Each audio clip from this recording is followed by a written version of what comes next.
Okay, we are right about on time. I think we are ready, John, to start today's webinar. I would like to start, first of all, by thanking everyone and each one of you for joining us on our last webinar of the year.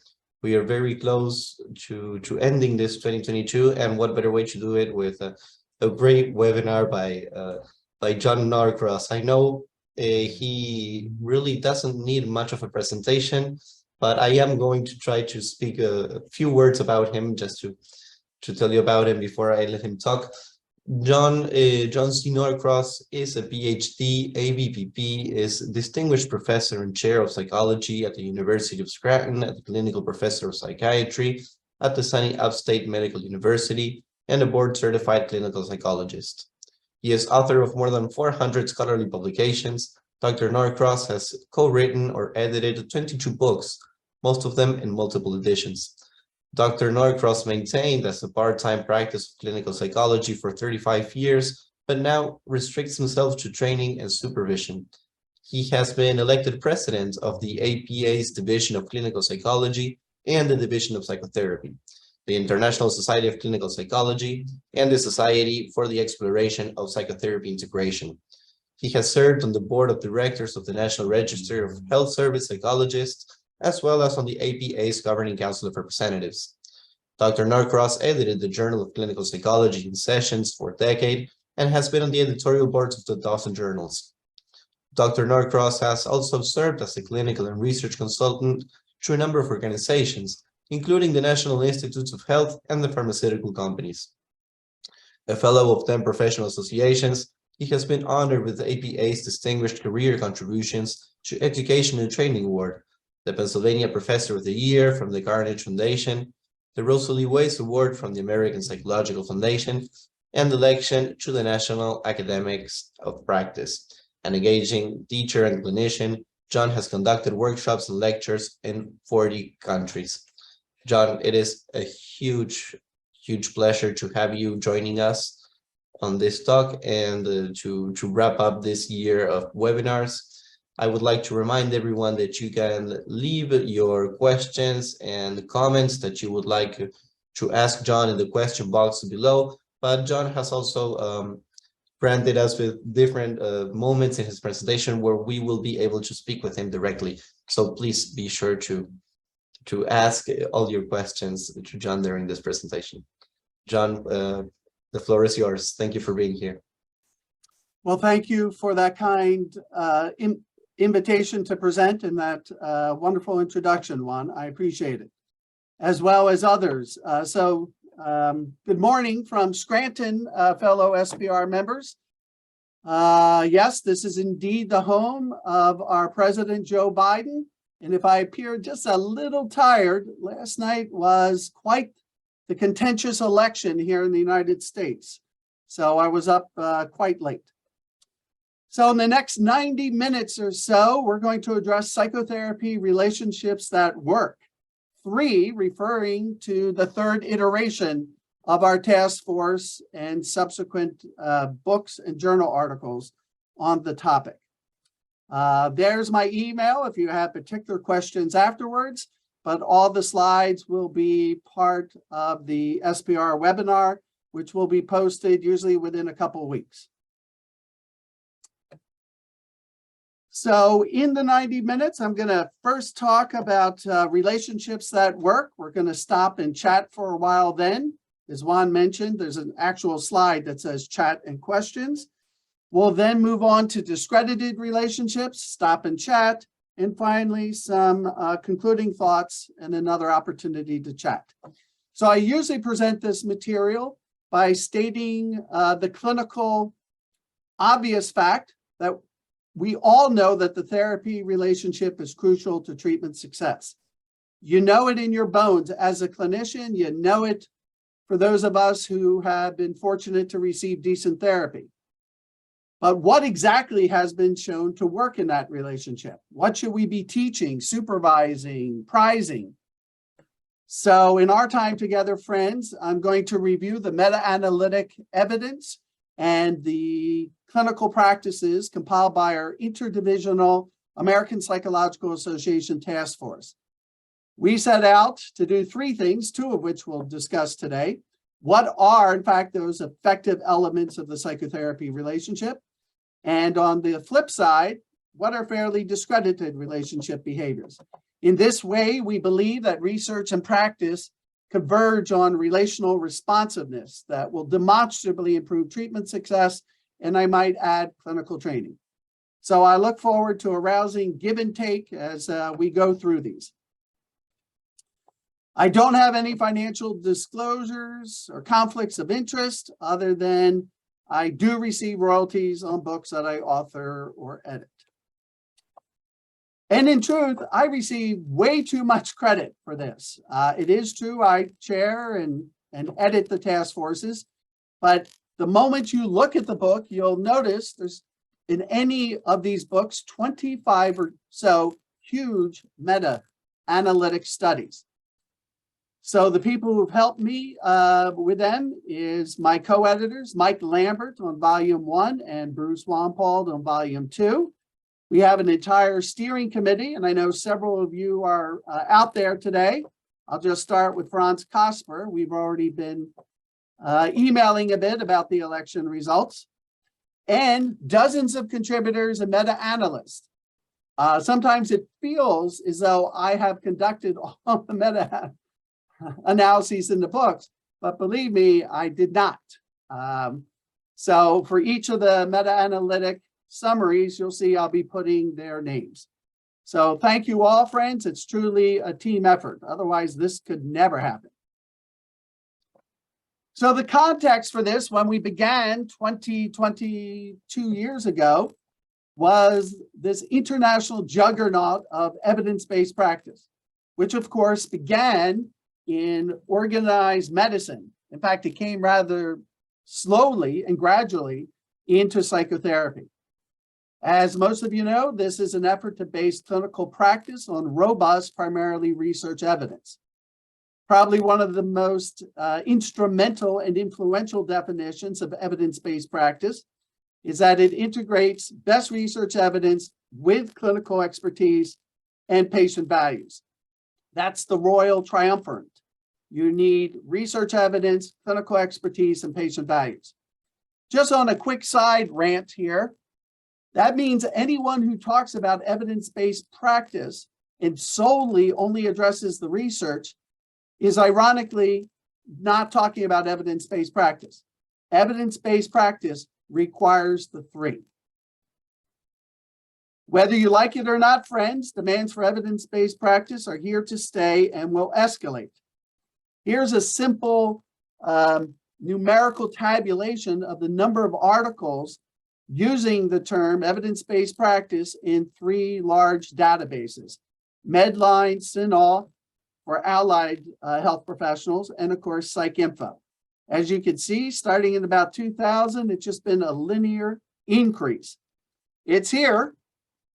And so some 22 years ago, we began saying other people are beginning to commandeer what they're calling evidence-based practice in psychotherapy.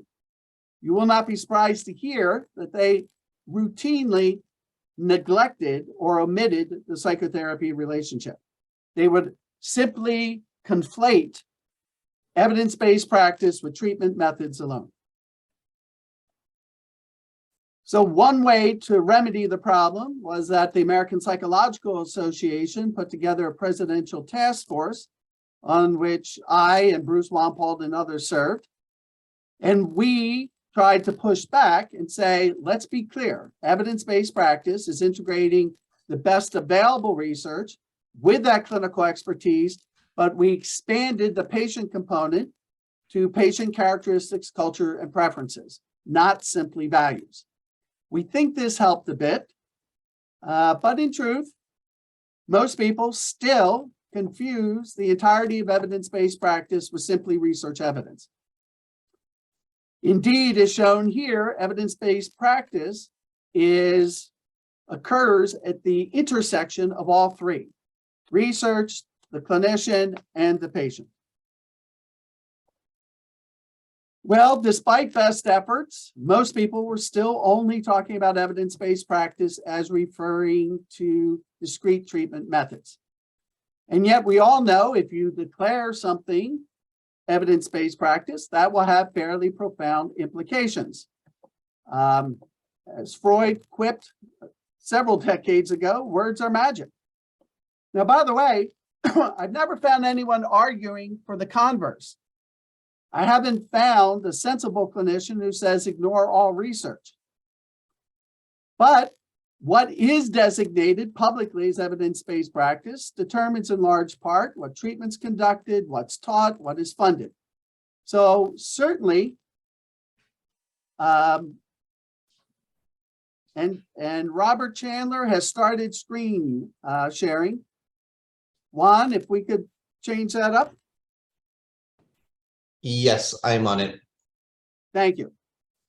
So 20 some years ago, we recognized that evidence-based practices were noble in intent, but ripe for misuse and abuse. John, I'm sorry, but we're not seeing your screen right now. Could you share it again, please? Is that working, Juan? Perfectly, thank you. So colleagues and I began to push back to this diagnosis-only approach to evidence-based practice. So the question really that we've considered in multiple books is, well, how well does evidence-based practice map onto psychotherapy? And it turns out not very well at all. So one way of thinking about these colleagues is to do a Gedanken experiment, a thought experiment.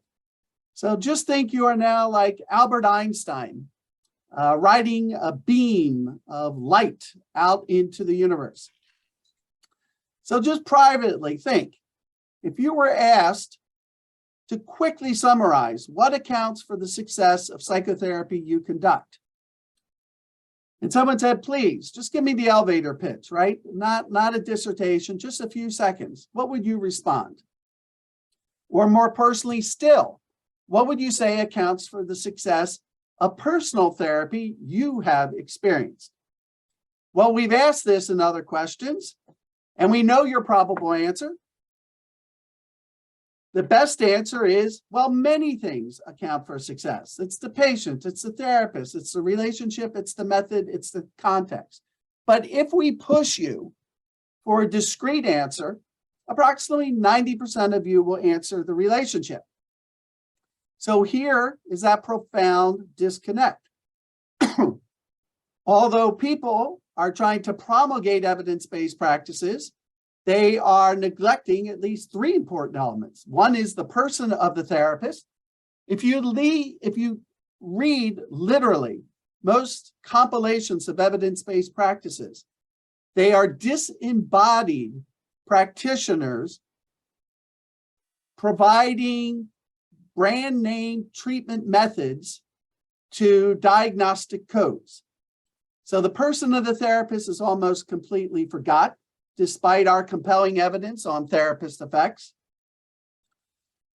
Diagnostic nomenclature and DSM or ICD disorders are ruling the evidence-based practice roost. People forget we're treating entire patients. And most importantly, for our purposes today, they rarely talk about the therapy relationship. Or if they do, it's insulting by simply saying, well, of course, rapport must be established in a single sentence.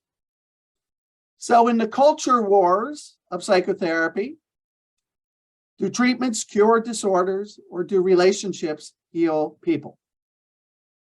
By the way, I think the best answer is both. What we're really arguing for is let's be real evidence-based practitioners. Let's include the relationship as well. Here's a favorite quote by Bill Henry when this debate started early. He wrote a lovely article in the SPR Journal. And he said, let's say we asked the government to fund and organize a neutral scientific advisory panel on what works in psychotherapy and what we should be teaching. Henry concludes that the panel would find the answer obvious and empirically validated. It's a general trend across studies.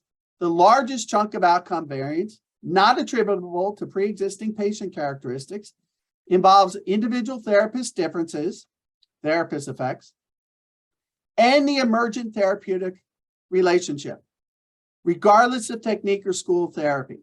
That's the main thrust of 3 decades of empirical research. And friends, honestly, that's now the main thrust of 5 decades of empirical research. So what we set out to do in our task forces on evidence-based relationships and responsiveness were these 3 things. First, identify elements of effective therapy relationships. What works in general? Secondly, to identify effective methods to personalize or tailor to the individual patient. That's responsiveness, or what works in particular. And then third, identify ineffective relationship behaviors. Today, we're not considering the second. That's a whole different webinar on personalization and responsiveness. As I mentioned, we've done this now 3 times. The most recent task force was sponsored by the APA Divisions of Psychotherapy and Counseling Psychology. All the meta-analyses were updated, and they are indeed all quantitative meta-analyses with one exception, as we'll see. And each time we do it, we add additional elements as more research obviously accumulates. I know it sounds silly to say it out loud, but you can't meta-analyze research that has not been conducted. So we have to wait for the research to exist before we can compile it. All those meta-analyses have been published in these books, co-edited with Mike Lambert and Bruce Wampald. Each of the chapters, by special arrangement, have also been abbreviated or truncated and appeared in special issues of Psychotherapy and the Journal of Clinical Psychology. We're also proud to say we were the first non-treatment programs ever to be included in SAMHSA's National Registry of Evidence-Based Practices and Programs. Now, many of you may know that no longer exists because it became too busy and too expensive for SAMHSA to maintain. But they looked at the evidence compiled in the meta-analyses and said, if anything is evidence-based, this is. So we're quite proud that happened, even though NREP has ceased working. So being psychotherapy researchers, you naturally will be curious, well, how do you determine what worked? So we use the consensus of that task force steering committee members who evaluated the results of each meta-analysis on the basis on the number of research studies, the consistency of the results, the independence of the supportive studies, not all appearing, for example, in the same lab, the magnitude of the association between the relationship behavior and an outcome, the evidence when available for that causal link between the two, and then, of course, the external or ecological validity of the research. Since we did conduct meta-analyses, quantitative meta-analyses with that one aforementioned exception, we're pretty much looking at D and G, Cohen's D and Hedges G, which for our purposes with these large meta-analyses, virtually identical. So just a quick reminder, the average D of psychotherapy versus non-psychotherapy is probably about 0.85. That's what Bruce Almighty Wampald keeps telling me after he looks at hundreds of meta-analyses. Of course, a D or a G of 0 means no difference. 0.20 small, 0.5 medium. I think you're going to be impressed with the magnitude of the D and G that you'll be seeing. So let's begin with the end. What happens when you look at 50-some meta-analyses conducted on literally thousands of studies in tens of thousands of patients? Well, we can conclude as a scientific fact that the therapy relationship makes substantial and consistent contributions to outcome independent of the type of treatment. I'll say it again, independent of the type of treatment. This does not only refer to relational or humanistic, it refers to all types of psychotherapy. As a result, any practice and treatment guidelines must address the therapist's behaviors and qualities that promote the therapy relationship. It also makes sense that any efforts to promulgate best practices or evidence-based practices without the relationship are seriously incomplete and potentially misleading. Of course, that relationship invariably acts in concert with treatment methods, patient characteristics, clinician qualities. We should be looking at all these in combination. And I'll also mention, we're not asking these to be practice standards. We have quite enough shoulds in the field already. All right. So what does then work in general? So these are largely therapist behaviors, and the associations I'm reporting are those with distal treatment outcomes. Because these are largely correlations. They were originally reported as R, but we also reported and converted them to D to make interpretation a little easier on the reader. So let's go through them. And of course, you have all the details in a bunch of journal articles, several books. So I'm going to go fairly quickly through this, but I'm happy to send you individual chapters as needed. And of course, with the larger meta-analyses, every meta-analytic team conducted a series of moderator analyses. And I'm sorry, I can't present all of those or we'd be here for days. But I will hit a couple of the high points from the moderator analyses. So as I said earlier, what specifically has been shown to work? Here are what we characterize as the demonstrably effective elements of the therapeutic relationship. So we put these in three categories, friends: demonstrably effective, probably effective, and promising practices. And that wasn't my judgment, that was the consensus judgment of the entire task force. And it's simply on the basis of those evaluation criteria presented earlier. So the alliance in adult therapy with youth, the alliance in couple and family therapy, cohesion and group therapy, empathy, collecting client feedback, or ROM, routine outcome management, or monitoring if you prefer, goal consensus, collaboration, and positive regard. So as I said, I'll try to move through these fairly rapid, but I've discovered if I neglect one or two, someone will immediately complain in the chat that I didn't review his or her meta-analysis. So I promise to touch on each of them briefly, okay? So for example, the alliance, this is by Christoph Flukinger and colleagues. Of course, we all know the alliance. Most of us still use Ed Borden's classic tripartite categorization as a warm bond, consensus on treatment goals, and consensus on the respective therapist and patient task. Of course, we know as researchers that the alliance should not be confused with the entirety of the therapeutic relationship. But you'll see this frequently done in the literature. They'll only mention the meta-analysis on alliance and say, well, that's the entirety of the relationship. Don't let them do that. Alliance is simply one part of the larger relationship. So what did they find? Across 306 adult studies encompassing over 30,000 patients, the median D between alliance and later treatment outcome, and remember, the outcomes I'm discussing here are distal, end of treatment outcomes, was 0.57, a medium but incredibly robust association. So you might be saying, well, that's nice, but it's just a medium effect. But we're only to one relationship element, and already we're at 0.57, friends. When 0.85 is about what we get of psychotherapy versus not psychotherapy. I say that's pretty damn impressive. Some other moderator analyses here. There were equal effects across psychotherapies. And in fact, in a separate meta-analysis, we also find similar results for the alliance in psychopharmacological treatment. There were comparable alliance outcome effect sizes or associations for various measures and also research designs.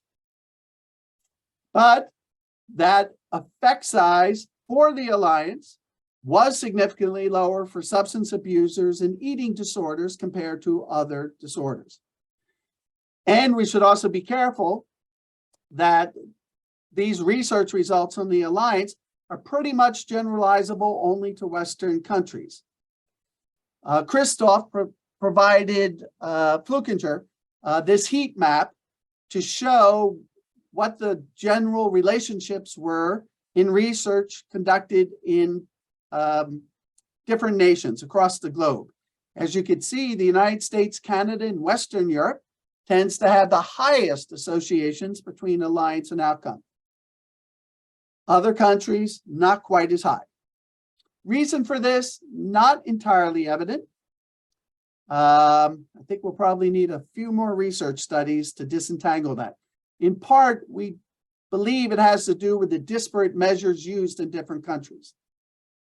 But that's largely speculation. Well, the alliance obviously also occurs with youth therapy. This by the meta-analysis by Mark Carver and Associates found 43 studies. The mean D was between the alliance and treatment outcome of 0.40. Again, the strength of that effect did not vary with the type of treatment.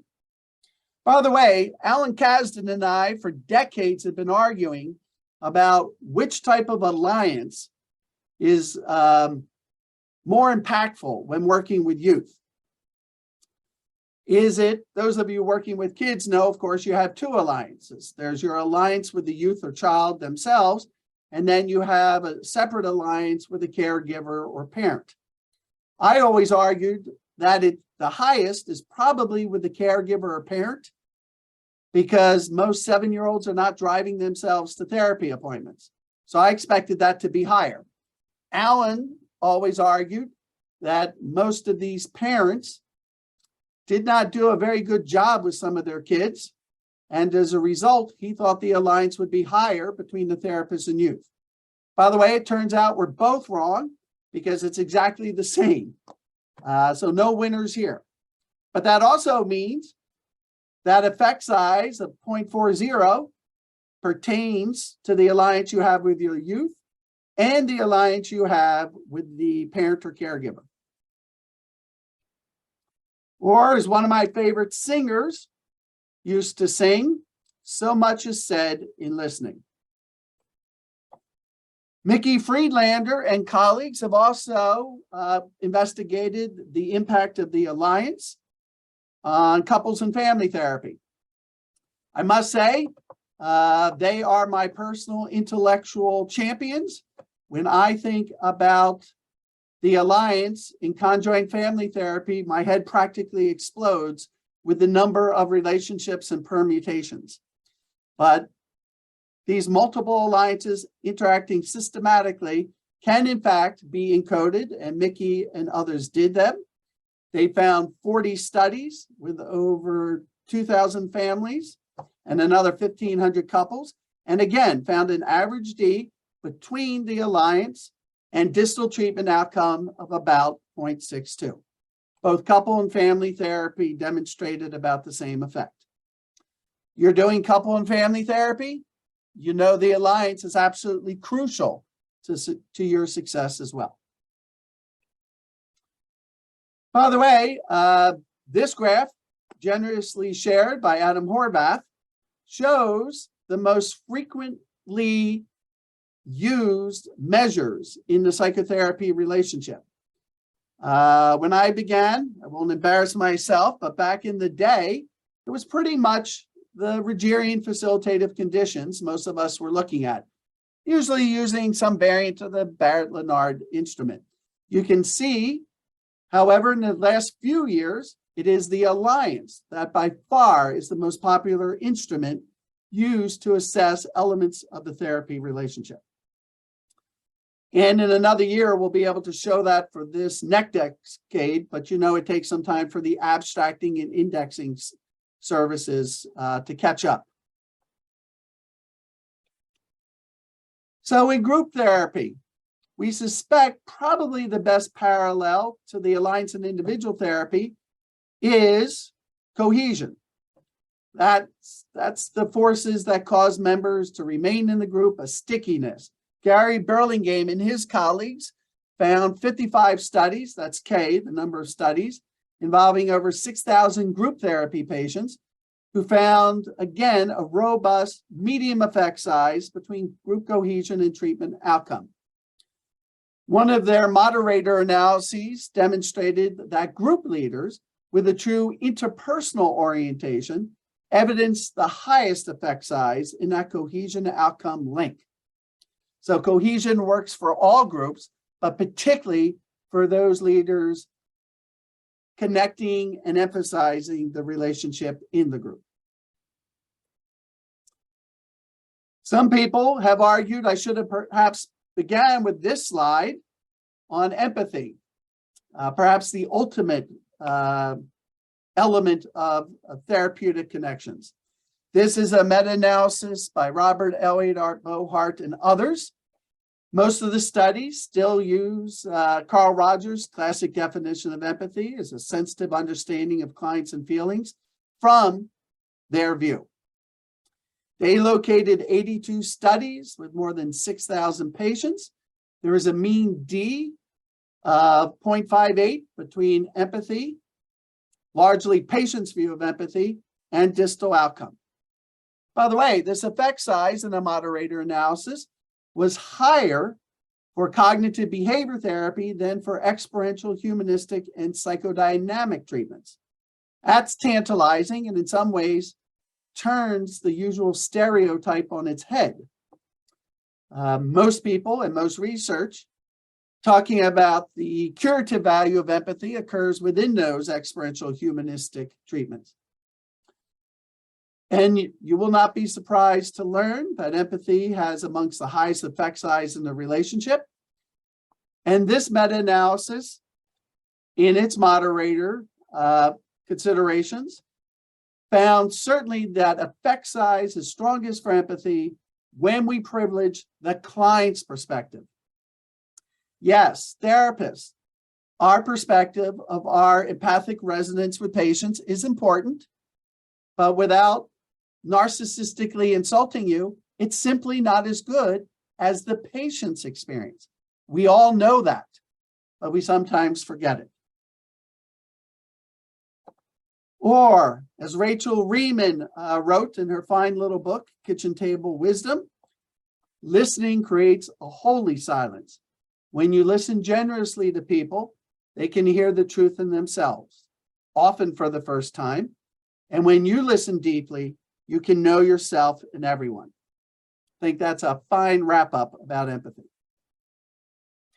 Well, we know everyone's talking about routine outcome monitoring, or I guess now the slightly dated term, collecting client feedback. Pretty sure everyone on this call knows about the process.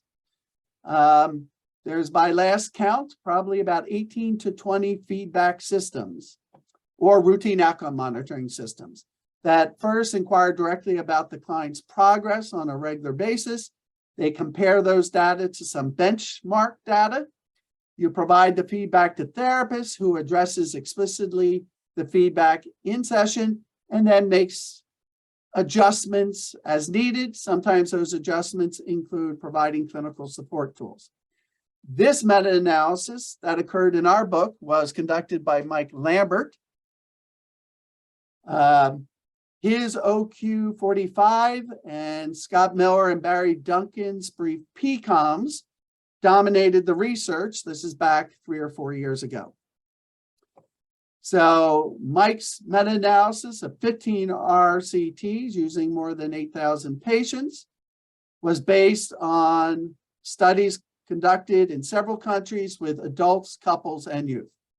He found the effect of feedback, or if you prefer, ROM, was a D of 0.14 to 0.49, depending upon the particular conditions. He did find fairly modest utility when used with all patients. He found stronger effects when the OQ was used and CST, clinical support tools, were provided with the not on track or not progressing patients, which seem to typically constitute 25 to 30% of most cases when patients are not progressing as expected. In Mike Lambert's meta-analysis, he found that use of feedback reduced the deterioration rate from about 30% in not progressing to about 12. That is, the OQ was reducing by about half the chances of at-risk patients experiencing deterioration. Mike concluded that the results of using ROM or feedback were modest for all patients, but quite good for patients not on track, identifying non-responders and then adjusting your treatment accordingly. Subsequently, as we SPR members know, there have been dozens of other studies published investigating the effects and the limits of routine outcome monitoring. Probably the most recent and comprehensive meta-analysis was conducted by DeYoung on 58 studies, increasing the number of patients to 21,000. Again, the overall D between the use of collecting feedback and distal outcome was about 0.15 for all studies. The not progressing or not on track patients, slightly higher at 0.17. The moderator analyses determined that there were larger effect sizes for the PCOMs compared to the OQ, that later studies tended to have lower results. By the way, that slide should be the other way. Earlier studies had larger effect sizes. Later studies have lower ones. And interestingly, we have some research allegiance effect here. You have larger effect sizes when the developer of this feedback system was a co-author. Now, of course, that doesn't mean immediately contamination. That may be because there was greater fidelity to the treatment, better measurement, and the like. While overall, the PCOM was more effective, the OQ system was more effective with the not on track. Mike Lambert's original research found that we could reduce deterioration of not progressing clients by about 40%. More recent meta-analysis suggests that's closer to 20%. But as several of my colleagues continue to remind me, notable Michael Barkham, these are still additive effects added to standard treatments. So you still get the more modest, but still quite impressive results when you add routine outcome monitoring to your standard treatment. For those of us who've been around long enough, this is pretty much the long arc of psychotherapy research. Developers and early enthusiasts tend to report slightly higher results. Over time, the results tend to be a little more moderate. Goal consensus and collaboration are frequently part of alliance measures, but other times they're not. So Georgina Tyring conducted several meta-analyses of what happens when you pull these out from alliance measures. Not surprisingly, we find goal consensus, collaboration, and specifically therapist collaboration, evidencing impressive associations with distal outcome. Any one of these, goal consensus or collaboration, account for, again, about 9% of the outcome variance. Positive regard and affirmation. This is the meta-analysis by Barry Farber. He found 64 studies. The mean Hedges G was somewhere between 0.28 to 0.36, a smallish to medium effect.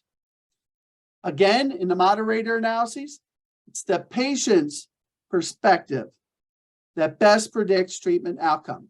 Please privilege the patient's perspective, of how much regard, affirmation, or validation that you're providing. So that, friends, is a quick run through the demonstrably effective. Let's spend a few minutes before we chat now on probably effective elements. Here, the research is a little less compelling. That may be because of the number of studies, the associations, the usual limitations.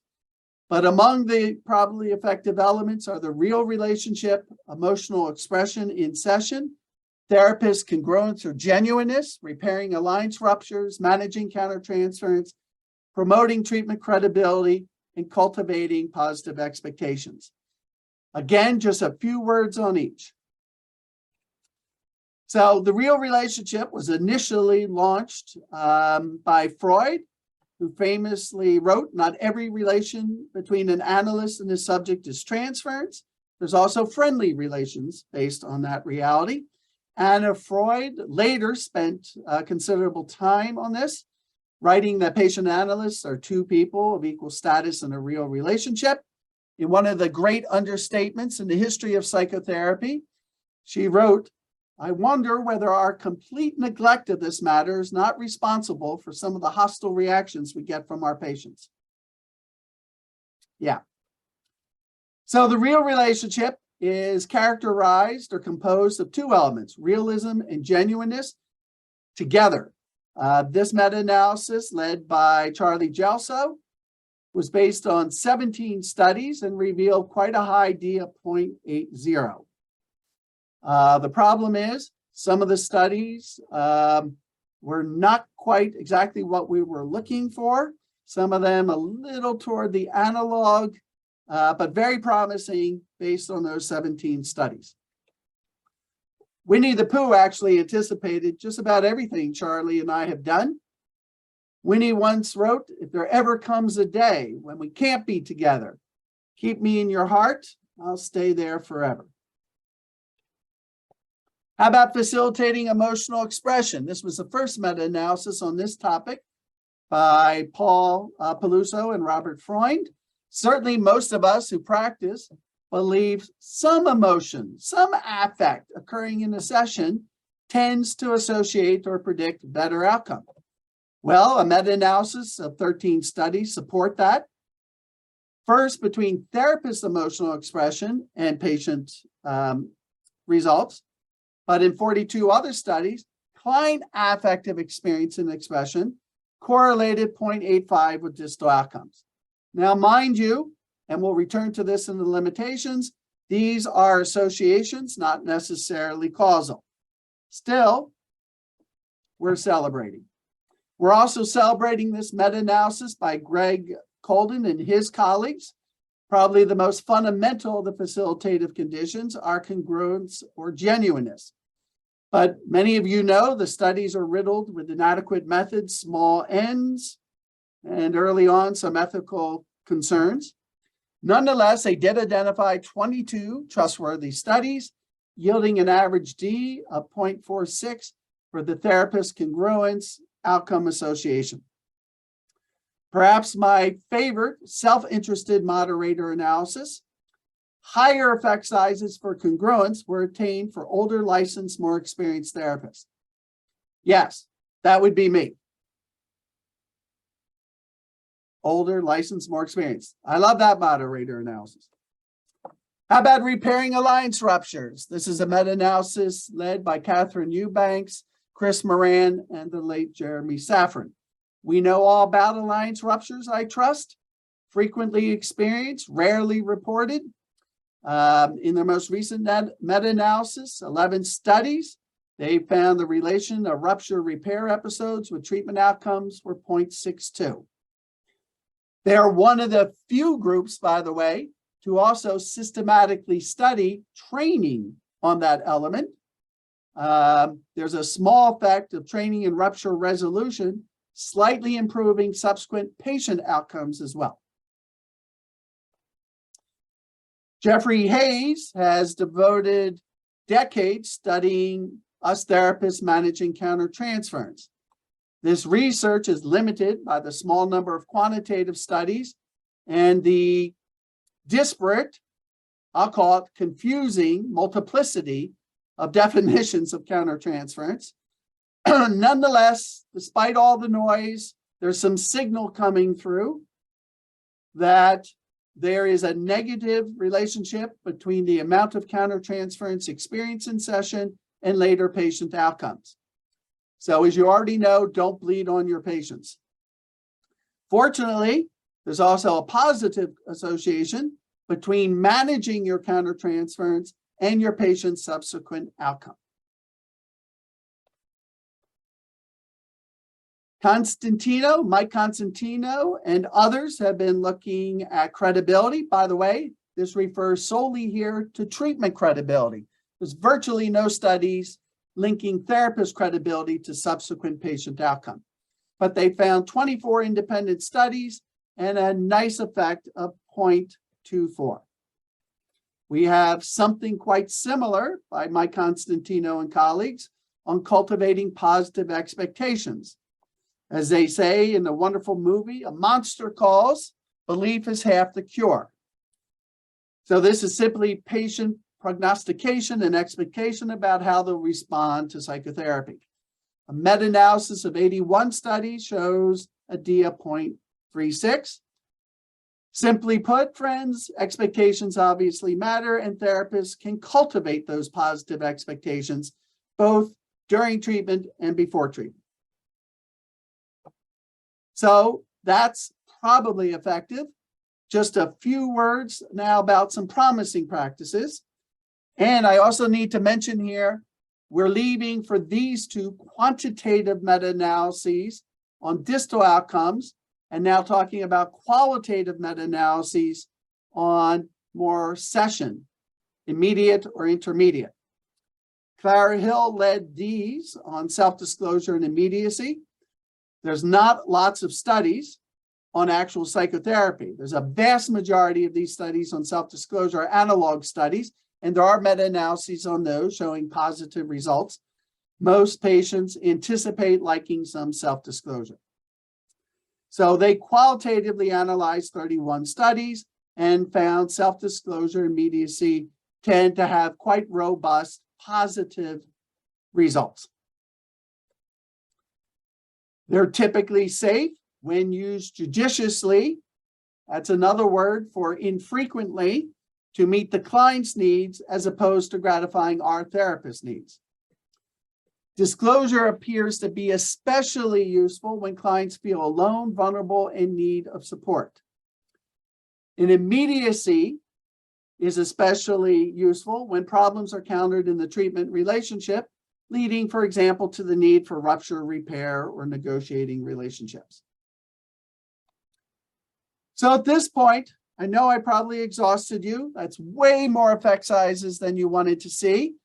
So before chatting, let's just address some probable questions. One, well, is that it? Aren't there others? Of course there's others. We have not completed the search, nor have we exhausted the behaviors we could potentially look at. But to reiterate, we can only compile meta-analyses on research that have been conducted.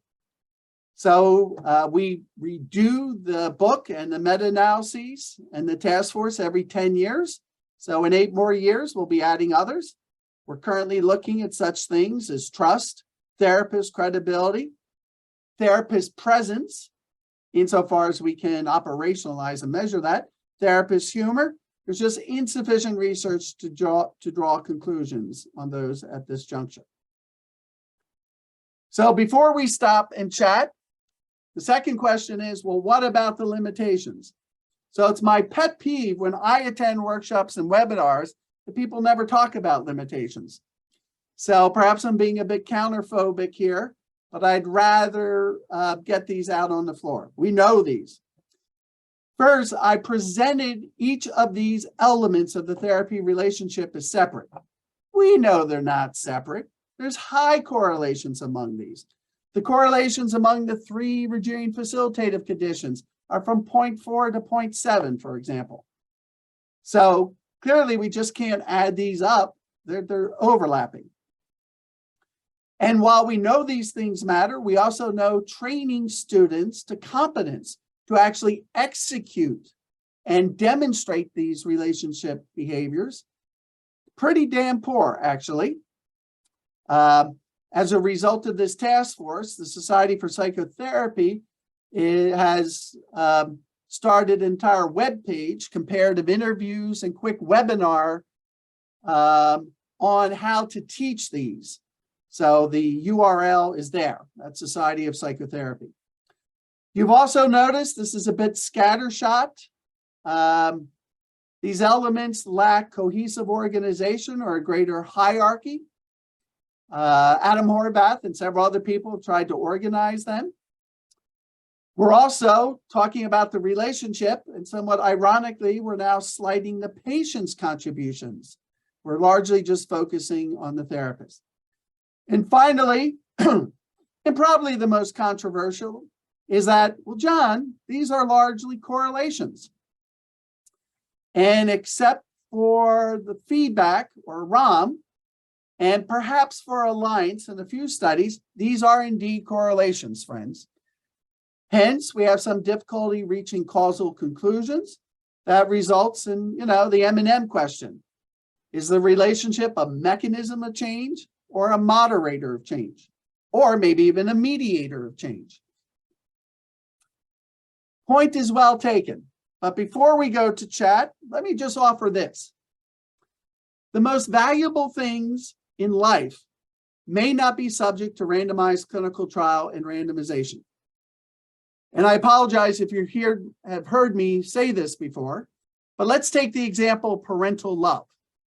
Do you know there's not a single randomized clinical trial demonstrating that parental love improves the outcomes of a child's life? Not a single one. And yet most of us think that's probably a pretty good idea. We extrapolate from correlations, other studies, animal studies, and we pretty much think that parental love helps. But there's not a randomized controlled study. Well, does that mean you're not doing science-based parenting when you love your child? Well, that's just pure nonsense, right? Well, we're not going to be able to randomize empathy, support.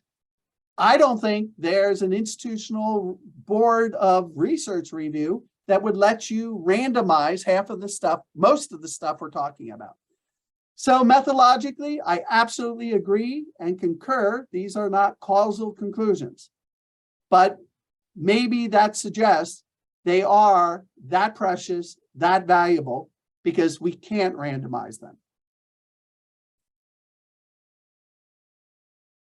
So let's chat here. Juan, you said you'd probably be reading.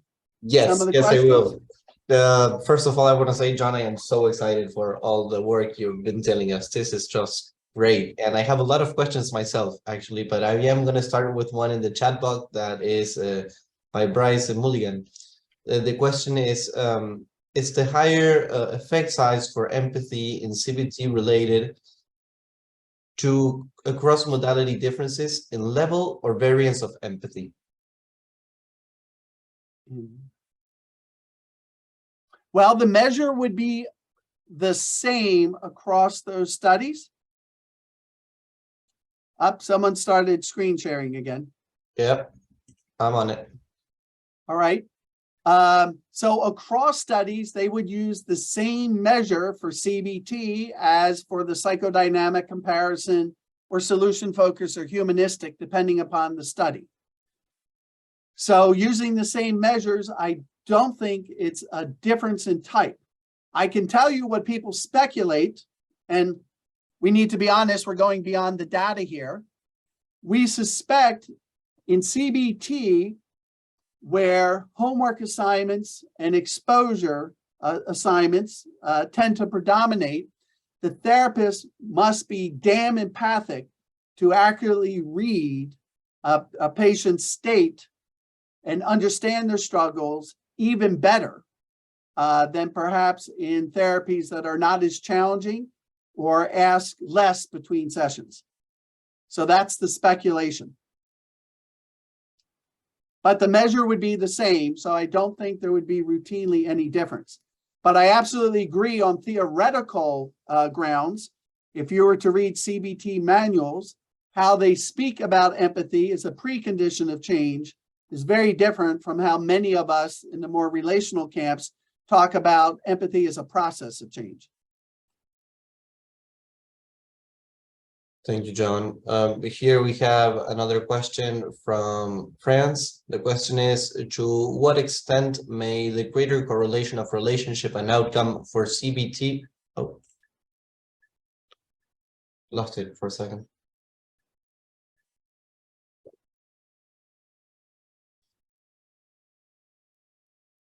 Oh, there it is, sorry.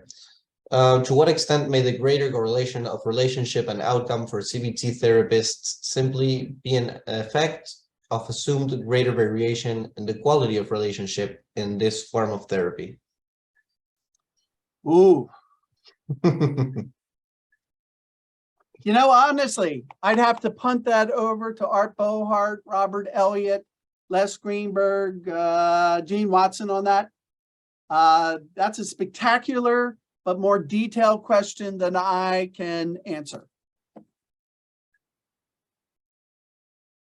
Here we have another question from Noah. I am curious to know if you think the bond aspect of the alliance is well defined so far.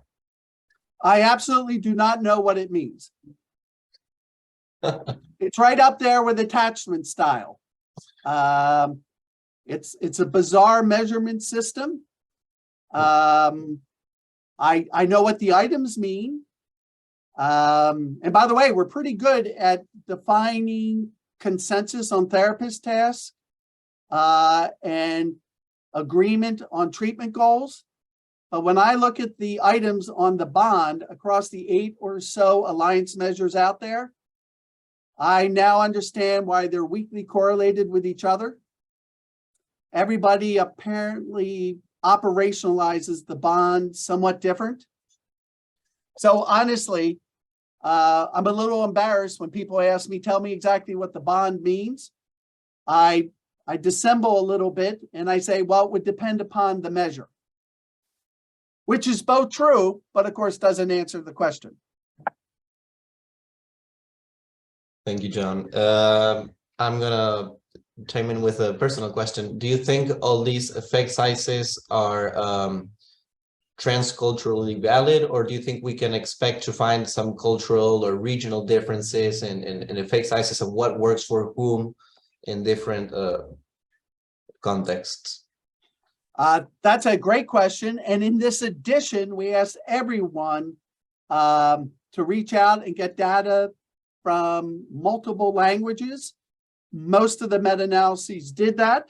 And then one of the moderator analyses began asking, is the relationship or association essentially the same in different cultures?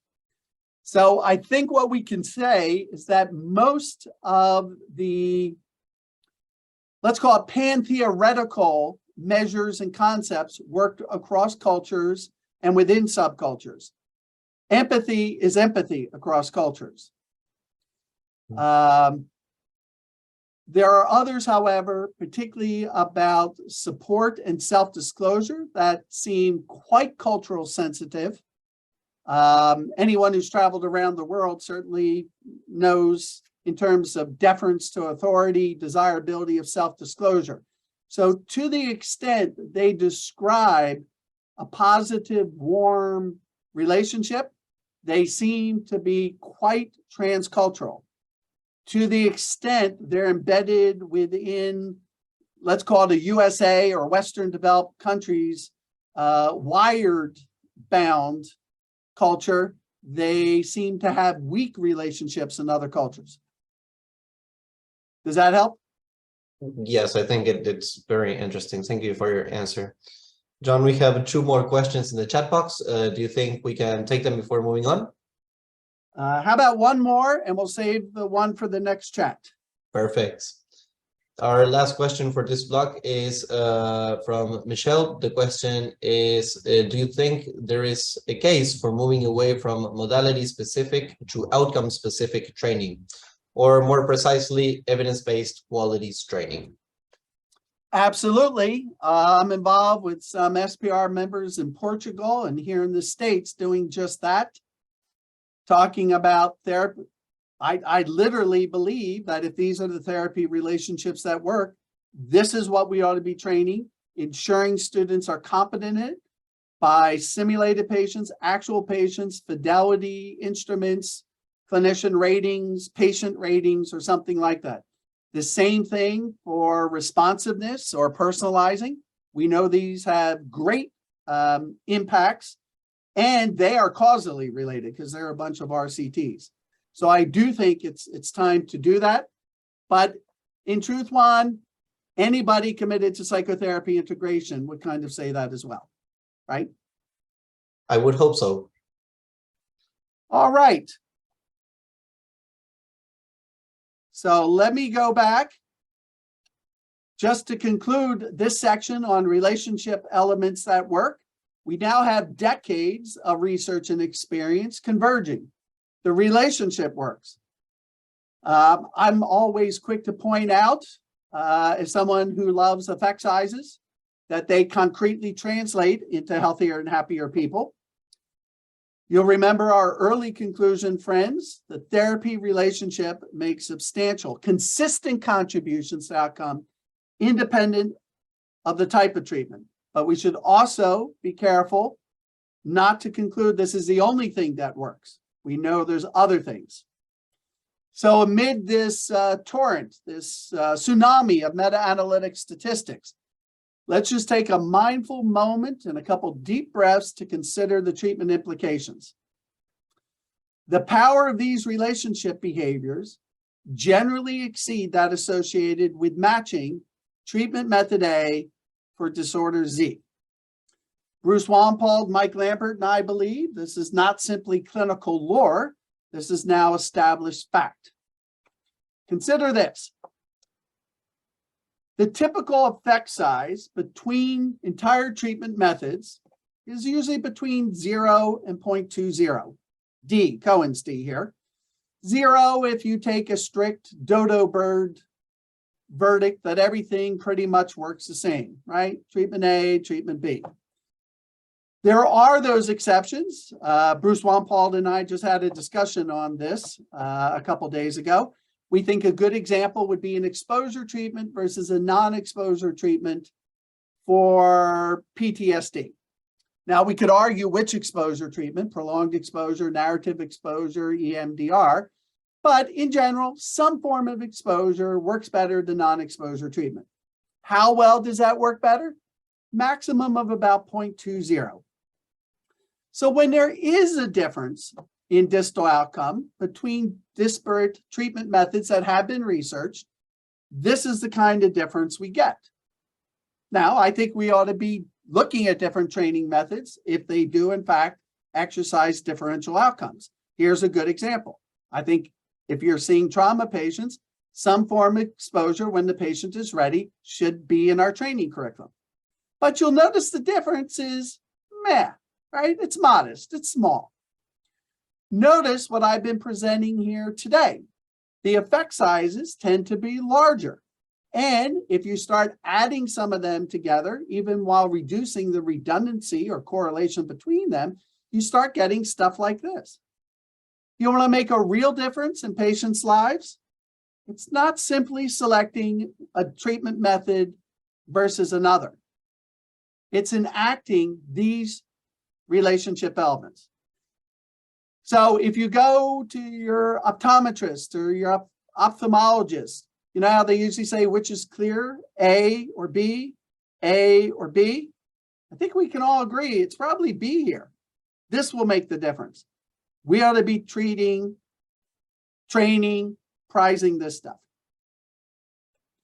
All right, well, as promised, let's talk for about 10 minutes about what does not work in relationship behaviors. So we believe we're going to progress in clinical work by simultaneously using what does work and avoiding what does not work. Some people describe this as lighting both sides of the candle. We're not very good at reaching consensus on what does work.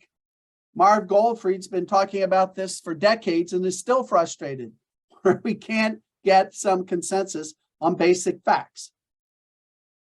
So if that's not working too well, maybe at least we can agree on what does not work. But avoiding those discredited practices, or what in several papers we call psychoquackery, requires some consensus. Now, we could simply reverse what works in order to reach that consensus. For example, if we know empathy works, then we could say, well, unempathic relationships doesn't work. Or if we know support, affirmation, and validation works, then we could simply say non-supportive doesn't work. Or if collaboration works, then authoritarian rarely works, right? But we wanted to do more than that, which is why we reviewed the research literature and conducted some Delphi polls. Of course, let's concede from the beginning that any relationship behavior is going to work for somebody. The most authoritarian, unempathic therapist is still going to help some people, but that's not really what we're talking about. So I always just use the example of the JAMA, the Journal of American Medical Association, comparing magnets to sham magnets for foot pain. You may remember years ago, people were trying to sell copper bracelets and magnets to reduce or eliminate chronic pain. So someone did a great randomized clinical trial, blind to the patient and the treatment providers, comparing the effects of magnets to sham magnets for foot pain. It turned out, by the way, that some people actually did prosper by the magnets, but it turned out the fake or sham magnets work even better, right? So what might we say beyond reversing what works is discredited in psychotherapy relationships? The first would be confrontations.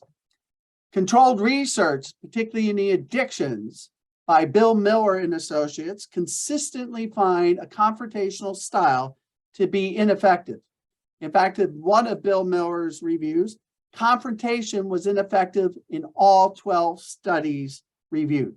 Now, when I'm talking about confrontations here, colleagues, it's not the content, it's the style, right? It's Zeus hurling thunderbolts down onto mere mortal patients.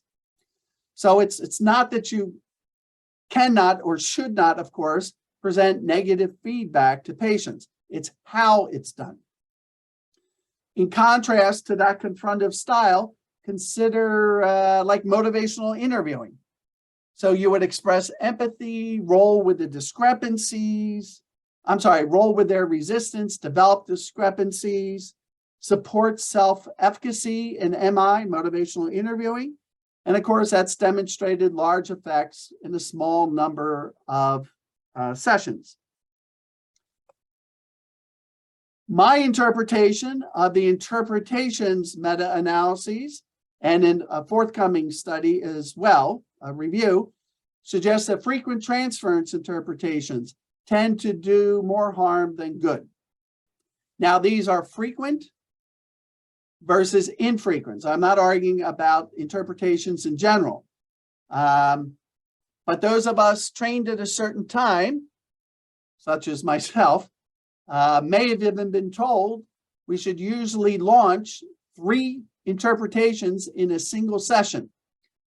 Clearly, that is a discredited relationship behavior.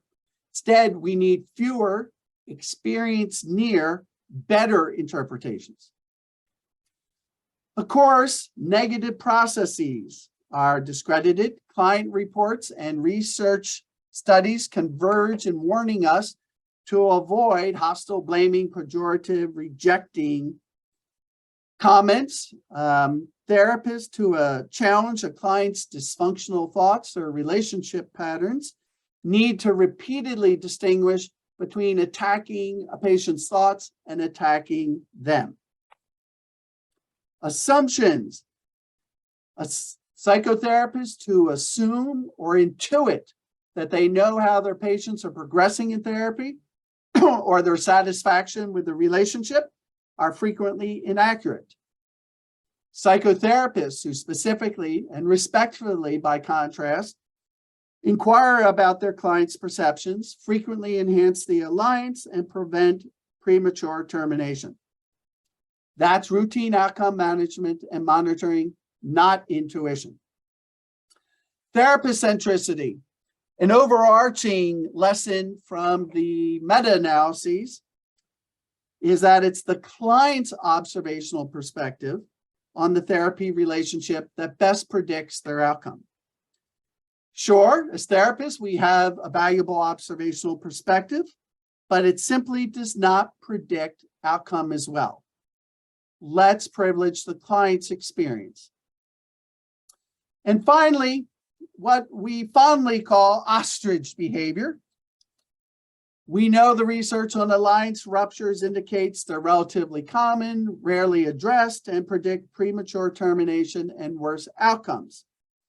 But many psychotherapists, particularly neophytes, apparently prefer the ostrich behavior of sticking their heads in the sand and hoping against hope that early signs of a rupture do not materialize into negative outcome.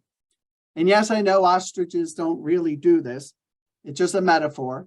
But we now know that addressing ruptures is understandably challenging, but is effective on many fronts.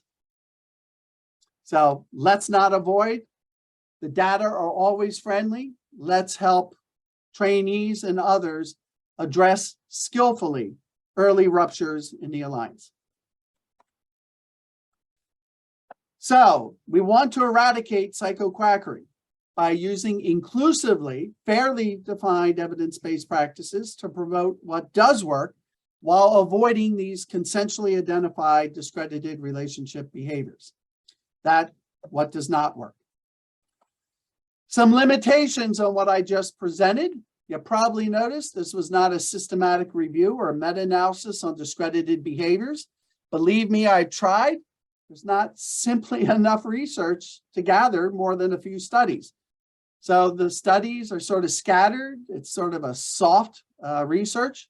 My first psychotherapy research mentor, the late Hans Strupp, once said, "John, I don't think we're ever going to have a true meta-analysis on this." I think he's probably right. We're just going to compile research. A little here, a little there, study here, study there. Never able to quite compile numerically, as in a quantitative meta-analysis. There's very few explicit replications on what doesn't work. And you won't be surprised to hear we're not going to be conducting randomized clinical trials on probably ineffective treatments or relationship behaviors. So there's certainly, let's just call it, the research is pretty squishy. So let's talk about that for a while. Perfect, John. If it's okay with you, we can go back to the question that we had from the previous block. That I think it has a lot to do with this part also. Is by Maya Frankel. The question is the definition by Freud of the real relationships correct for the studies? Is it only the friendly real relation between client and therapist that is studied? So in virtually all those studies, hey, I was just, by the way, wonderful institute there in Stockholm. So I was privileged to spend a few days with their trainees. All the studies use a measure that combines genuineness and realism. So those two elements are embedded in the real relationship questionnaire. They were the ones that were analyzed. So is that the friendly relationship? Well, it's a genuine, real relationship, and that's the operationalization of the measures that were meta-analyzed. Thanks, John. Here we have a question from Andre asking, what are your thoughts about therapy relationships in unguided online CBT-based online interventions, which show also effects on psychopathology? Would it make sense to measure empathy, alliance, collaboration, etc. with unguided app-based interventions? Well, it's the word unguided that has me a little confused there. Christoph Lukinger, Bruce Wampald, and other people have shown that the alliance is quite similar in its effect to outcome on telehealth, sessions. So we know the alliance works about the same, but that's not unguided. Some of you know I've done considerable research in trying to identify self-help resources, excuse me, to recommend to patients. I'm frequently asked, well, they don't have therapeutic relationships in them, to which I immediately disagree. Any decent self-help resource is loaded with these elements of the therapy relationship. They're empathic, they're supportive, they're self-disclosing, they're encouraging, you can do it, and the like. So they may not have a person administrating it, the self-help resource, but there's lots of relational elements. In fact, if you think of your favorite self-help book or website, it is likely to have exactly these relational elements that work. So I'm getting hung up a bit here on the unguided part. Whether guided or unguided, those apps, the best ones, really do have lots of relational elements. And I've been a consultant to the development of several of them. And we're putting in feedback, frequent assessments. Are you feeling supported enough for the ecological momentary assessments? We ask, do you want more support? Do you feel like we're understanding you? So I think in any mental health delivered, people should be assessing the quality and the satisfaction with the relationship.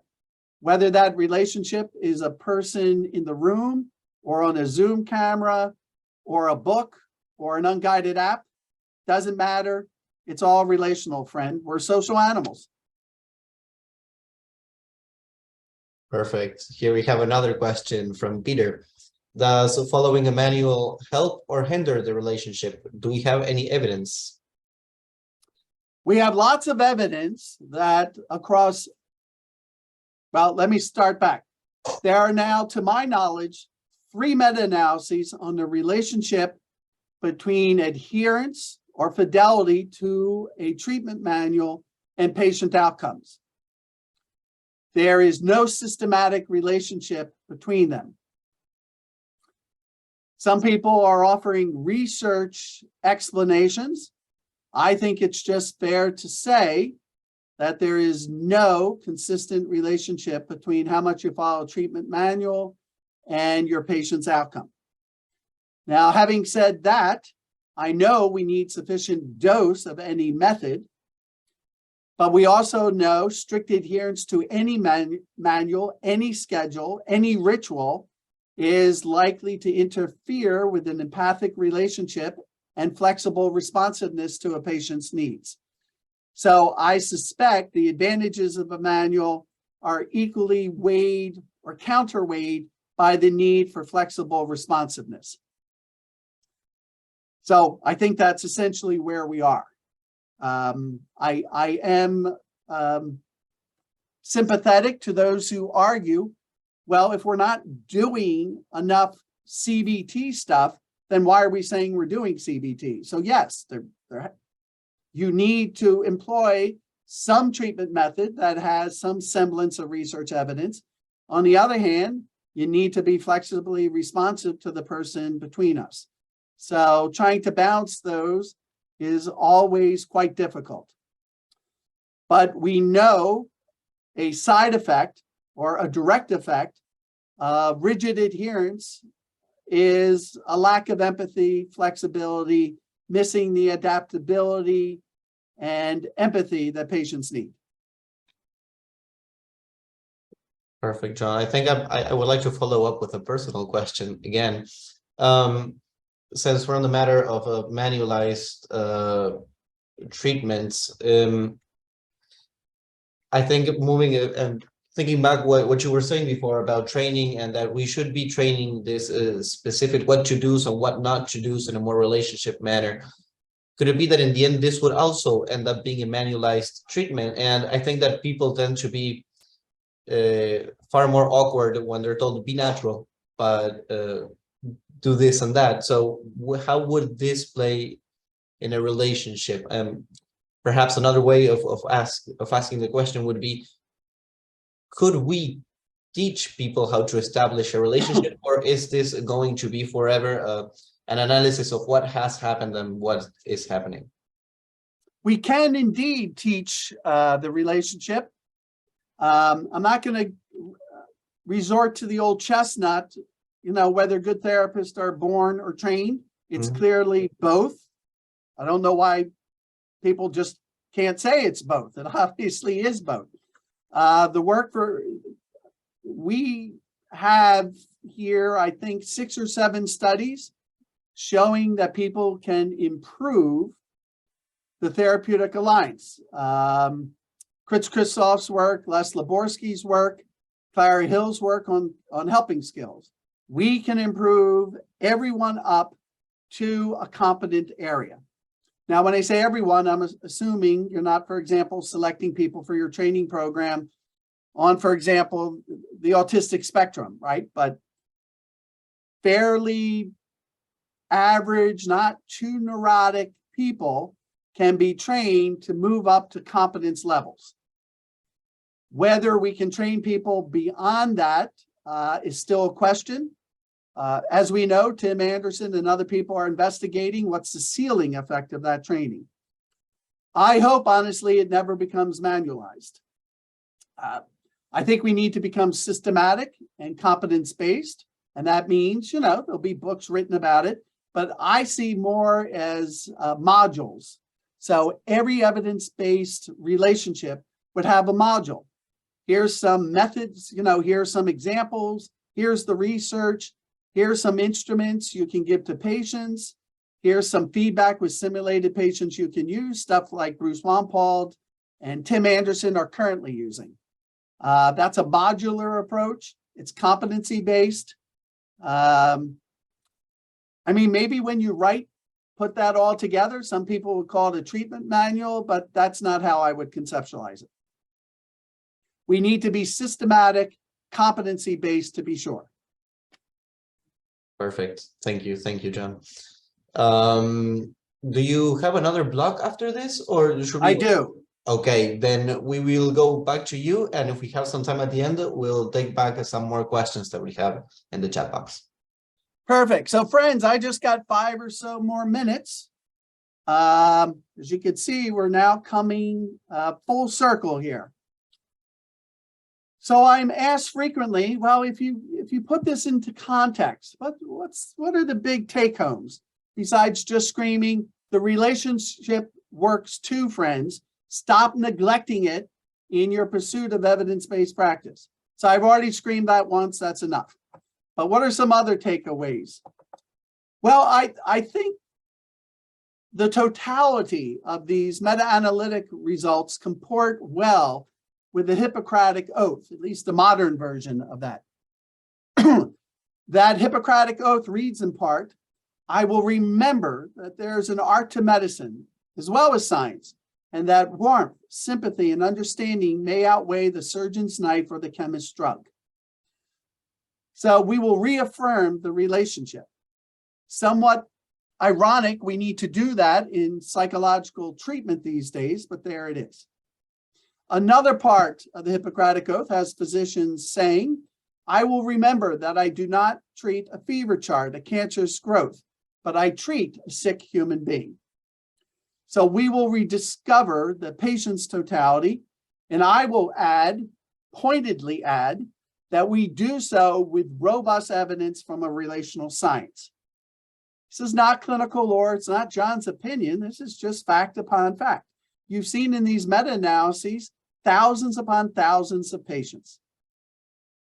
So these are relationship behaviors we should be teaching, we should be monitoring, we should be supervising, we should be prizing. And we can do all that without saying so at the expense of other demonstrably effective practices.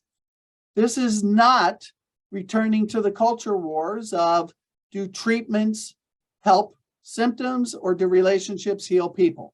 The answer is we know it's both. Let's just say it's both and stop neglecting the relationship in some of our treatment manuals and our evidence-based practices. I love this comic. It's from Vic Yalom. That's Irv Yalom's son, who gave me permission to use it. The patient on the couch saying, "You don't say much, but I'm told it's the therapeutic relationship that counts." That's a little extreme, friends. So some other practice recommendations. I hope it's clear that we'll make the creation and cultivation of therapy relationship a primary aim, and we can be using research like this to say which elements actually work. What should we be teaching? We should routinely monitor patients' responses to the therapy relationship and ongoing treatment. Some of my concern with some of the more prevalent routine outcome monitoring measures is they're largely simply about outcome. Of course, they should be about outcome, but we should also be asking about patients' satisfaction with the treatment and the therapy relationship. And of course, we're going to use everything that works, to paraphrase Freud's famous comment. We ought to concurrently be using evidence-based relationships and responsiveness and evidence-based treatments tailored to the patients. Using everything that works will obviously generate the best outcomes. In terms of training, I love Aristotle's statement that educating the mind without educating the heart is really no education at all. So for those of you supervising or responsible for training programs, please provide explicit competency-based training in these effective relationships. It's not enough to simply know, for trainees to know that these things work. They actually need to have the capacity to do it and then to actually deliver it. Likewise, our accreditation bodies should be developing criteria for assessing training in these. Not simply saying, oh yeah, rapport is valuable. No, rapport and all these relationship behaviors are critical. How come they're not in accreditation standards?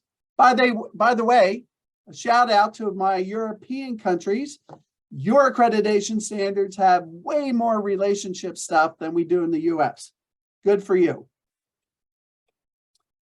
So I'm just going to wrap here by trying to empathically anticipate a few frequently asked questions. So some of my CBT colleagues sort of say, well, wait a minute, are you saying techniques or methods are immaterial to outcome? Of course not. We need both evidence-based relationships, evidence-based responsiveness, evidence-based treatment methods. Well, aren't you exaggerating the impact of relationship factors and minimizing treatment effects? I don't think so. I'm following the research evidence. Isn't this just warmed over Carl Rogers? I got this on earlier iterations of our books, by the way. Now, Carl Rogers' 3 facilitative conditions represent only about 10% of the meta-analyses. He was there first. In fact, we dedicate one of the volumes to Carl Rogers and Ed Borden for exactly their pioneering role. But we're obviously beyond those 3 facilitative conditions, and we know they are not sufficient conditions for virtually all patients. So in sum, are you saying, John, that the therapy relationship, in addition to treatment method, is critical, that it can be improved by certain therapist contributions, and that it can be effectively tailored or personalized to the individual patient? That's exactly what I'm saying, friends. That's a big hell yes. So let's look at all the evidence. When you do so, as clinicians and as clients, you will know in your bones that we need to cultivate the therapy relationship in ways that we know work and simultaneously use evidence-based relationships and avoid those we know do not typically work. When we do so, friends, we will reclaim the psych in psychotherapy.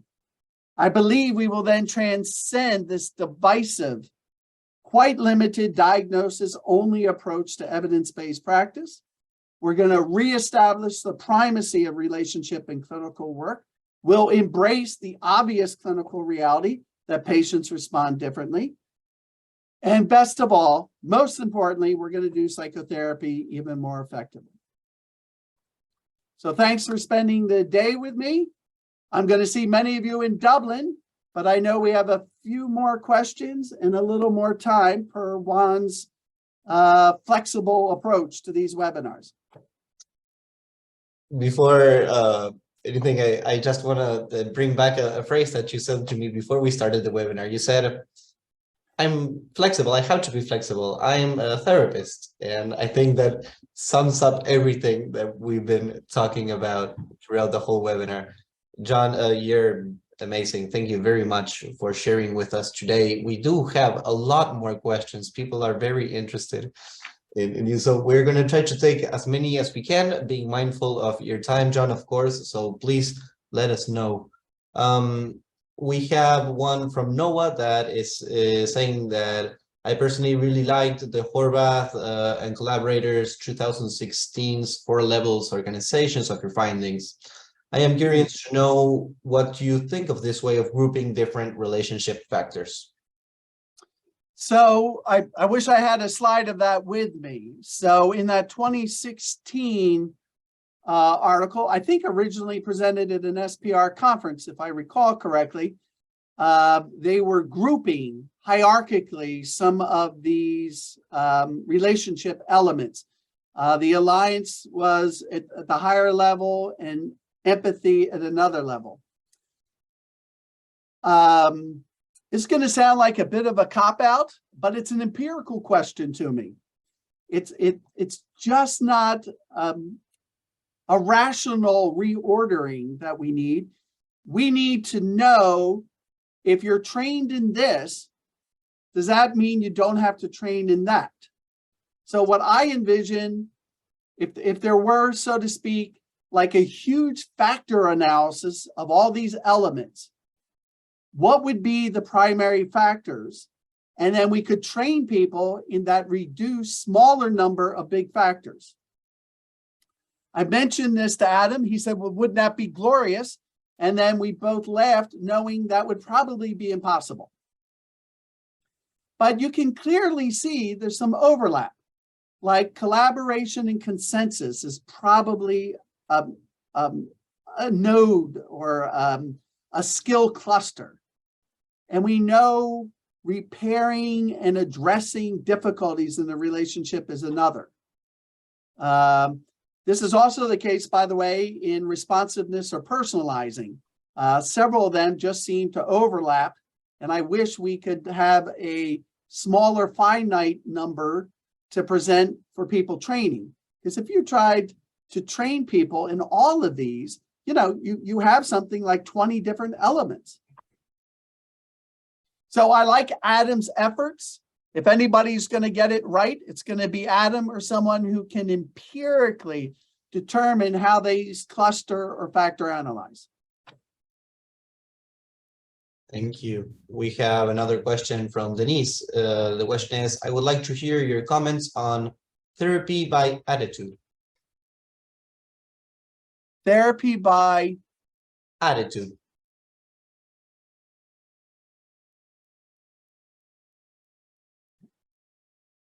Do you mean the treatment by attitude interaction, the research design?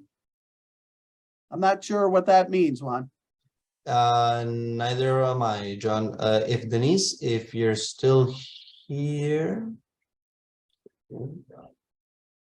would you like to turn on your microphone to ask your question directly, maybe?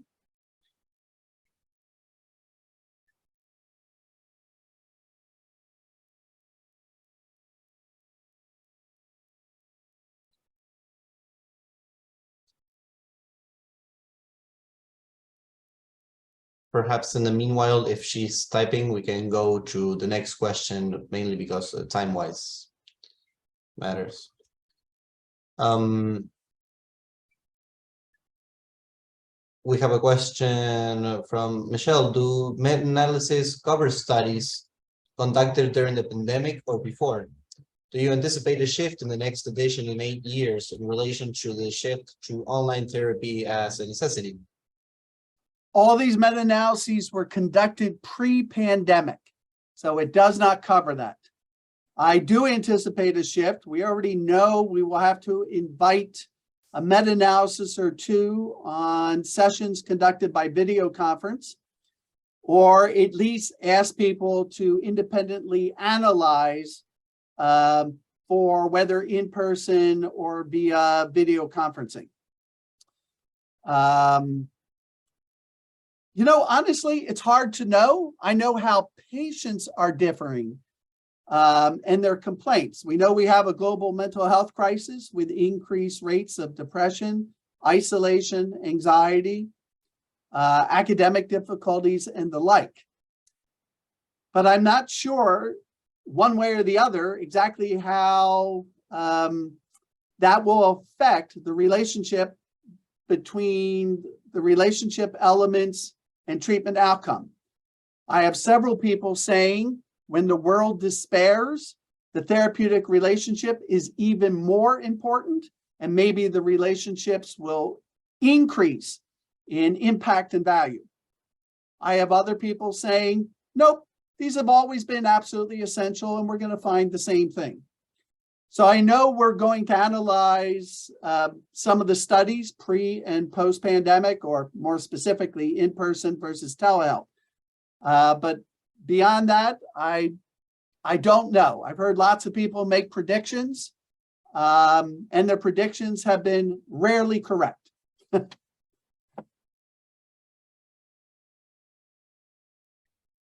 Perfect. Well, we have so many more comments and questions and thoughts in the chat box. Do you think we can take maybe one last question, John?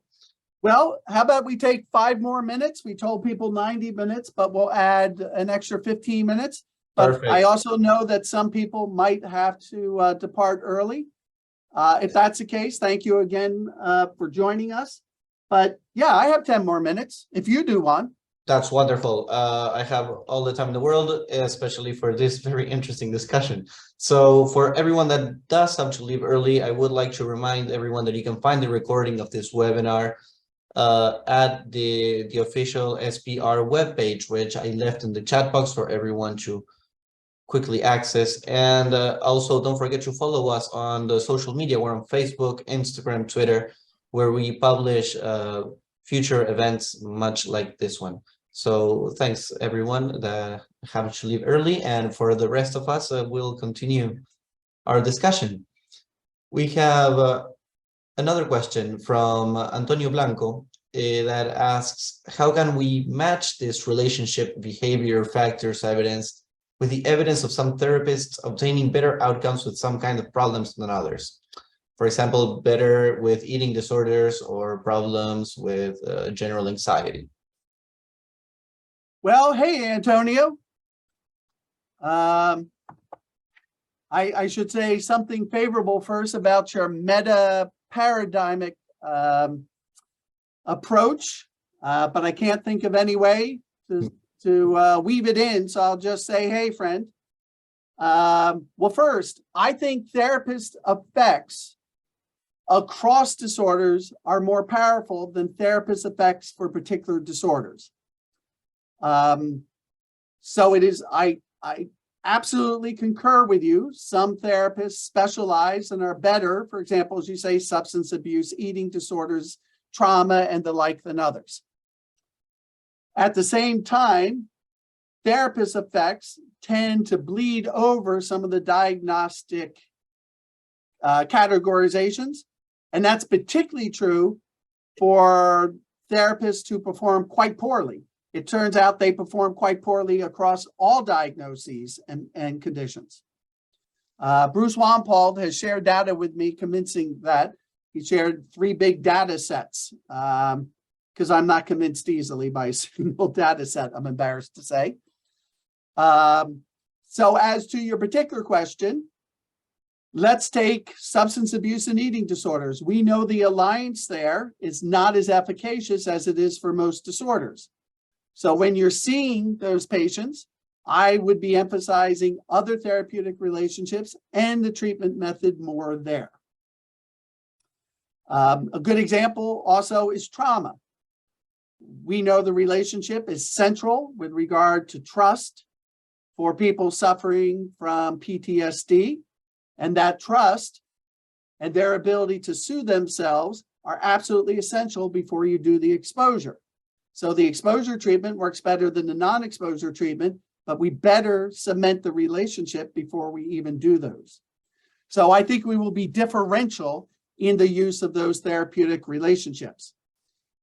As we get more and more studies on each of these relationship elements, we'll be able to look at such moderator analyses. You'll notice we had more moderator analyses on the alliance simply because we have more studies. So as more studies accumulate, like when and how to be supportive, we'll have better ways of training. So a great moderator analysis by Larry Butler, for example. When should you be relatively less supportive? We know from the meta-analyses that what works in general is that most patients benefit from a modicum of support, affirmation, and validation.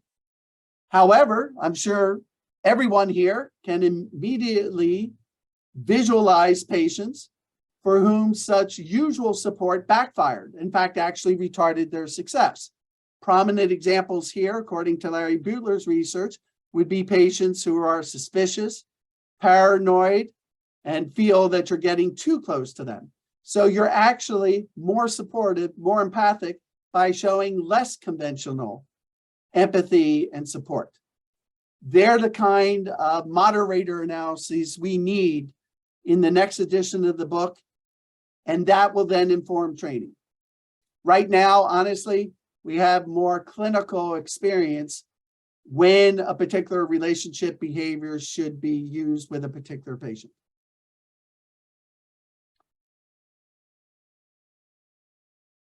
Perfect. For our next question, it is from Michael. Michael, I'm going to do my best to read your question as you intended it to be.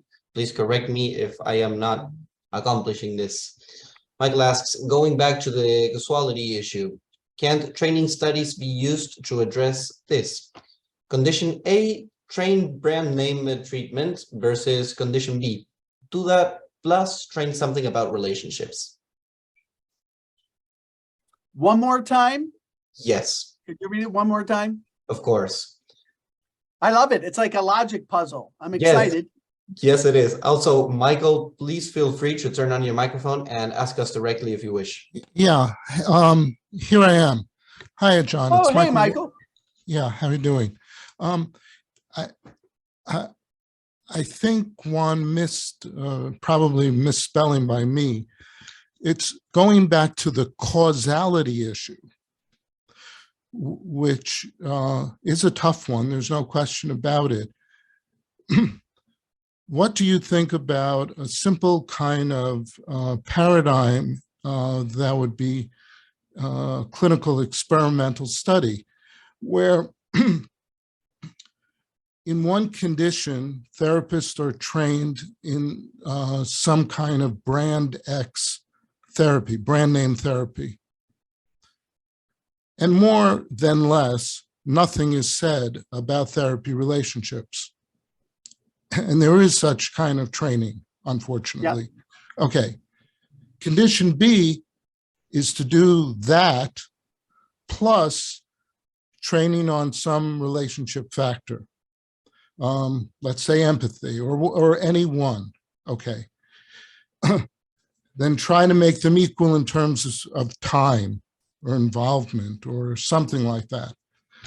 And then compare outcomes in the two conditions. It seems to me that that's at least a reasonably good experimental approach to the causality issue.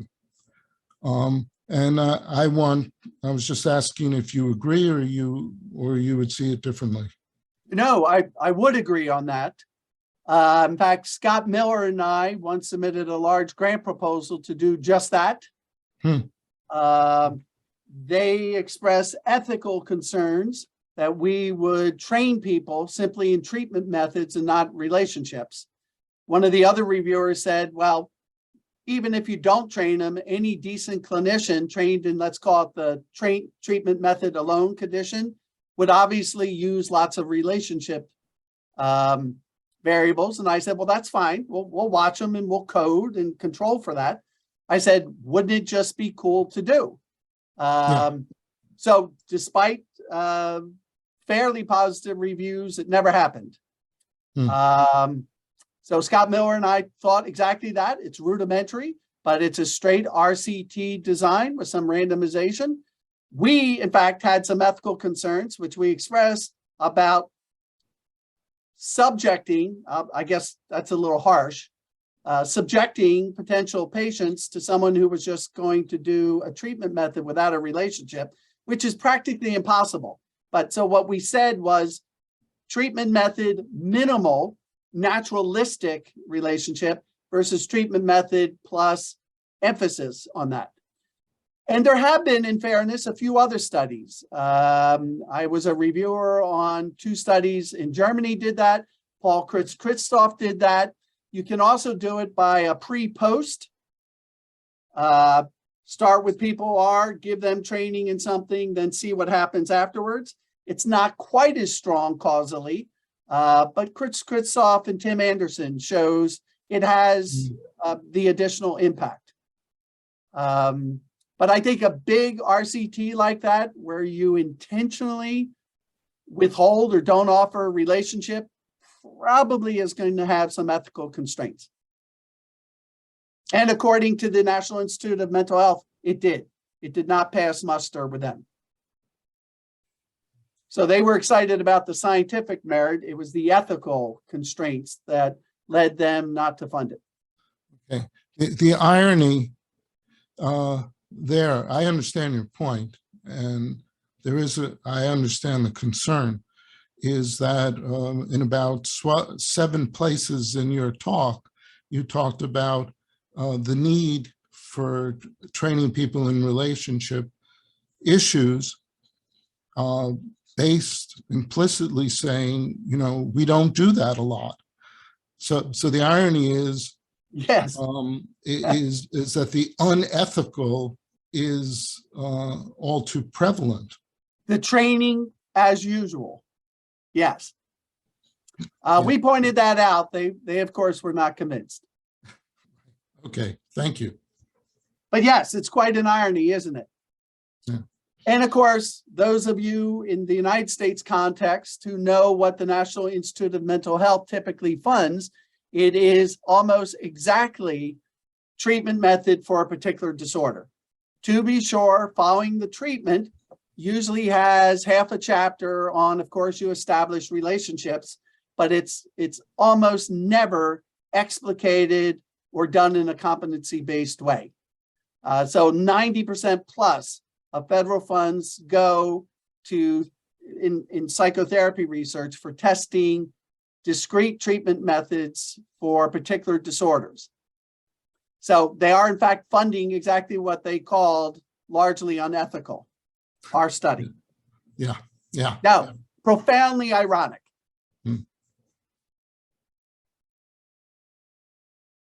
Very, very interesting question. Thank you, Michael and John, of course. We have another question from Denise. How to teach relational skills? So a shout out again to the APA Division of Psychotherapy. Their website is now Society for the Advancement of Psychotherapy. They have an entire page on teaching and learning psychotherapy relationships, that for each of the relationship elements, the people who did the research on it and have obviously been teaching it share some of the best methods to do so. It's very clear to me that deliberate practice is the future of our field. You know, there's unfortunately a bit of a proliferation of different systems or ways to do it. But for too long, we've been involved in the, you know, take a book of something of wisdom, put it on top of your head, and hope osmosis occurs, and that you then execute those behaviors. We need to be doing explicit practice. We need to be getting feedback. By the way, I like the fidelity and adherence measures more for training purposes than for clinical purposes. So when someone says, well, how was the empathy? I'll say, well, look, first of all, it is your patient's experience most important. So let's give them an instrument and see what their results are and compare it to general benchmarks. Now, here are some adherence measures. Here are some guidelines, if you will, about how that would typically occur. Let's look at it and compare it there. So I would not be using these, again, as practice standards, but more as helpful guides. So the Division of Psychotherapy web series on teaching and learning these evidence-based relationships is highly recommended. Lots of valuable resources and tips. And I think this next comment goes very much in line with it. It's actually a comment on therapy by attitude that we were almost speaking about a couple of minutes ago. Torsten here says that we have something in Germany called, forgive me everyone for my triad German, Heilpraktiker. You have to be 25, have a middle school graduation of 8 classes, and that's it. They keep telling that they don't need education to treat people, as it's all about relationships, or at least something like that.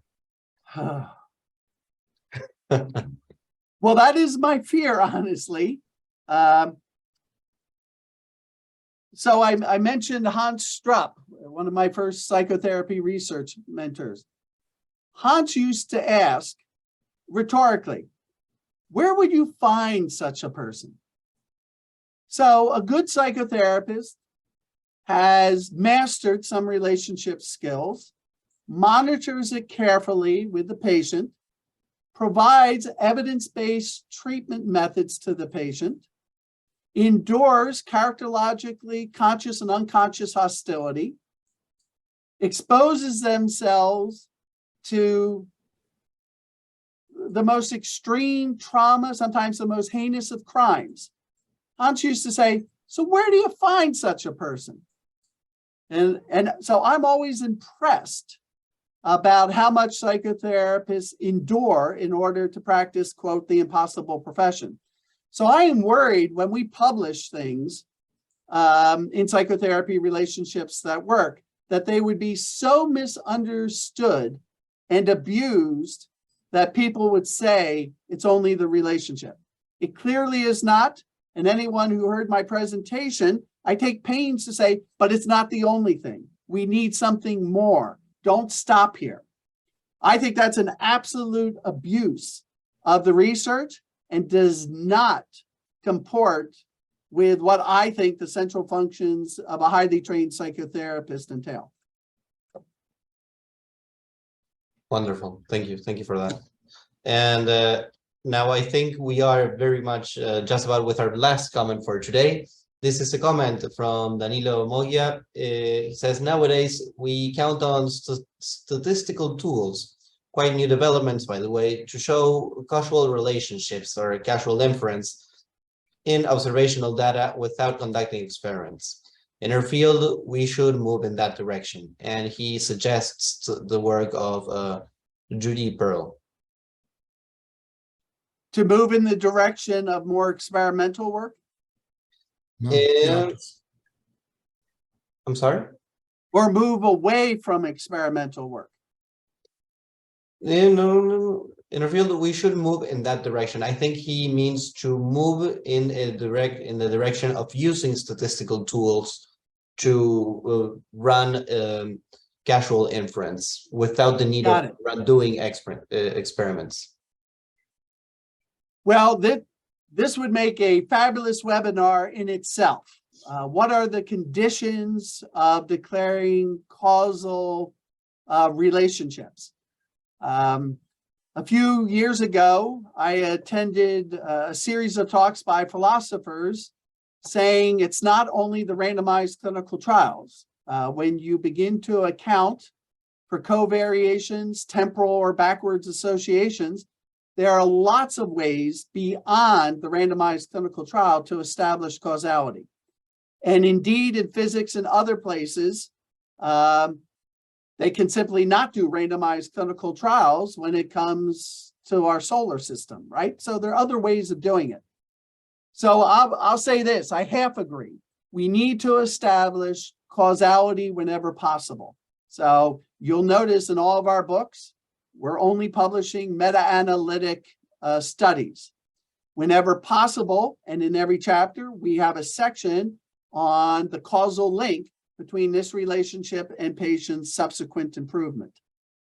But I don't think the RCT is the only way. There are other sophisticated tools, and maybe SPR will launch a webinar on exactly that topic. It really is at the interface of philosophy, psychology, and methodology. It's great stuff.